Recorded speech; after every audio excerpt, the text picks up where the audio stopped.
Pessoal, tá vendo esse Camaro aqui? Em um mês trabalhando pela internet, eu consegui o valor dele. Dá uma olhada aí. Quer aprender como que eu fiz isso? Então clica no link na descrição desse vídeo que eu vou te contar o meu segredo. Cara, olha só isso. Há 2 meses atrás eu mal sabia mexer no Facebook. Olha só meus resultados. Mais de 7 mil reais em vendas trabalhando em casa pela internet. Tudo isso eu aprendi com o João Pedro. Fala galera, beleza? Dá só uma olhada nesses resultados. Um mês trabalhando em casa, usando apenas o celular. Você também pode fazer isso. Quer saber como? Então clica no link na descrição desse vídeo que eu vou te ensinar.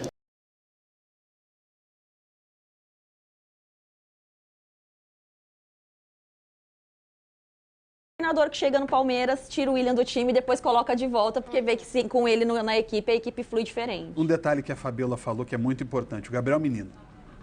Né, ele joga numa improvisação, numa necessidade, sem Marcos Rocha, sem Mike, e ele tomou conta da lateral direita. Mas ontem passou dificuldade. É natural para um jogador que não é da função. E o pouco que o Tigre conseguiu jogar, jogou em cima dele e em cima do Felipe Melo. Naquele setor ali, costas do Bruno Henrique, em cima do Gabriel Menino, naquele cantinho ali, foi onde eu... Vocês estão achando que o Felipe Melo tá indo bem ali na zaga? Eu ainda tenho minhas dúvidas, mas eu prefiro não opinar. Eu prefiro esperar, observar um pouquinho mais. É ele e o Bruno Fux no Internacional, as minhas dúvidas de começo de temporada.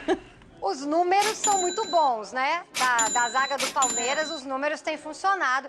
Inclusive, ontem eu achei um teste muito curioso para o Felipe Melo. Todos nós do futebol que conhecemos bem, o Felipe Melo é um pouco mais nervoso, né? Fácil de se tirar do sério, porque a partir do momento que ele ganha a abraçadeira, assim como o Cuca deu a abraçadeira para o Dudu, e o Dudu evoluiu muito com isso, a Ana se lembra bem, estava aqui em São Paulo ainda, o Felipe Melo com a abraçadeira, ele está ganhando uma responsabilidade ali de se controlar, de trocar ideia. Ele foi muito provocado no jogo. Falava-se muito de Felipe Melo antes da partida lá na Argentina. E os argentinos o tempo todo provocaram ele para tirar ele do jogo. E ele conseguiu se manter equilibrado ali. E no momento você viu o Felipe Melo perdendo a cabeça.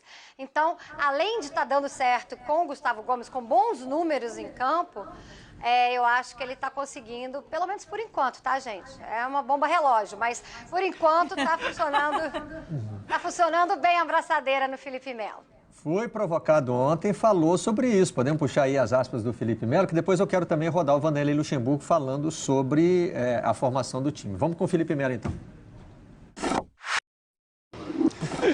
Ele me chamou de bosteiro, filho daquilo, porque eu falei que eu tenho um carinho especial pelo Boca, né? Não na Libertadores, claro, porque a gente joga a Libertadores e eu sou Palmeiras, óbvio, mas o Campeonato Argentino estão para definir e eu torço pro Boca, né, no Campeonato Argentino.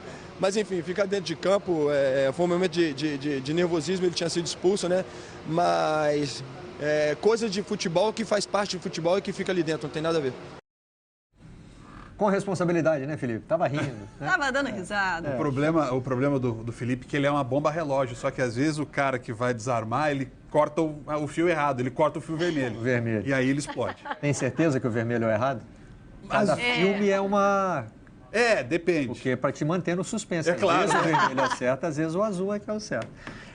Vamos então rodar logo o Vanderlei, porque a gente falou muito dessa questão da armação, do Palmeiras, né?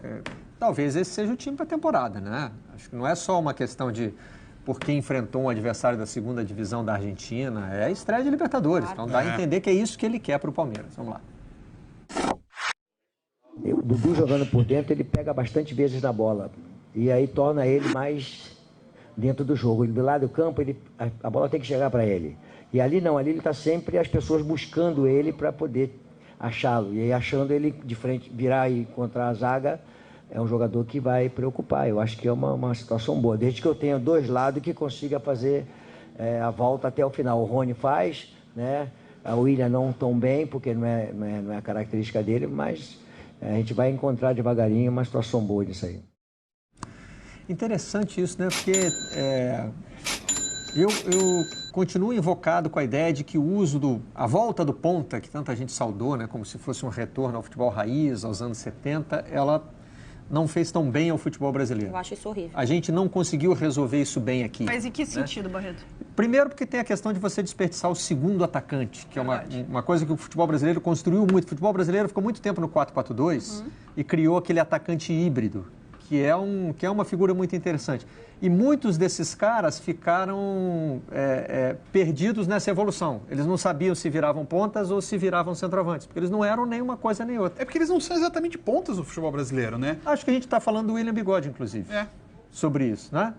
Sim. O William não é ponta. Não. Mas também não é o 9. Mas ele também não é um 9 matador e tal. É um cara, é um híbrido, um cara que você pode usar. Mata isso. E acho que também essa coisa de o jogador ficar na ponta esperando para começar a jogada não deu certo aqui. Eu não tenho a capacidade do PVC, do Mansur, de conseguir explicar isso da Ana, de explicar por que isso acontece. Mas me incomoda. A minha teoria desse auxiliar de lateral, eu acho que diz muito sobre a formação. Se você voltar um pouquinho, a gente tem um problema de formação de lateral. A gente não forma muitos laterais e completos, né? Defensivamente bem, ofensivamente bem. Então a gente precisa muito do ponta. E nos últimos 12, 13 anos, os times que fizeram sucesso no Brasil, tá, gente? A gente está falando do nosso quintal aqui. Eles usaram muito esse jogador pelos lados. A gente pega ali o tricampeonato do São Paulo, nem tanto, mas se você pegar um pouco do time do Corinthians, o que foi o Jorge Henrique lá atrás, e aquilo funcionava muito para aquele sistema de jogo. E aquilo começou a ser copiado de outras formas e a gente parou de formar o jogador, o ponta, mais técnico, o que corta para dentro, o que dribla, o que vai para o embate para 1 contra 1. A gente passou a formar o ponta que volta para ajudar a lateral. Eu acho que o desenho básico é Claro esse. que isso é só uma teoria, eu não tenho números para fundamentar, né? Eu estou pensando nos títulos brasileiros dos últimos 10 anos. Eu concordo, Não necessariamente explica tudo, né? Mas é um sintoma. Eu concordo 100% com a Ana. E o Luxemburgo acabou de dar a explicação. Ele falou, não, eu tenho que ter dos lados pessoas que voltem. Ele não falou, eu tenho que ter dos lados jogadores que vão para dentro. Não, eu tenho gente que precisa compor. A brincadeira do secretário de lateral. É o cara que carimba a marcação. Em nenhum momento você fala assim, eu quero o jogador que vai para 1 contra 1, que vai para o confronto. Não, você quer primeiro o cara que vai defender o teu time, que vai se preparar para defender, para depois que recuperar a bola atacar. Aí você volta no Flamengo. Por que o Bruno Henrique é o que é o Bruno Henrique? Porque ele ataca e ele volta atacando. Ele já volta combatendo no momento que o Flamengo perde a bola.